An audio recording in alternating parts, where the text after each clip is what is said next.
بیا هیواد شو فاتح د جهاد په ډګر تورا مات شوا بیا د دی وخت د شمر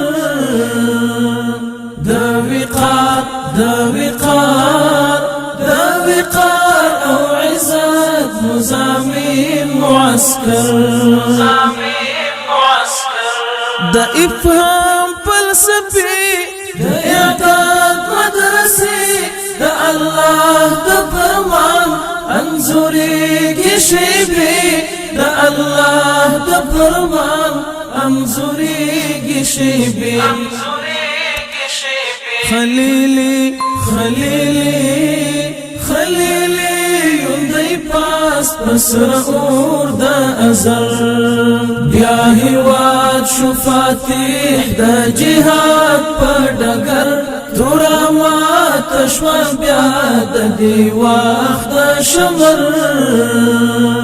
د وقار او عزت مزامین معسكر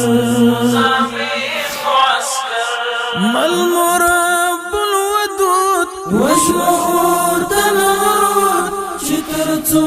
د خلیل لارویا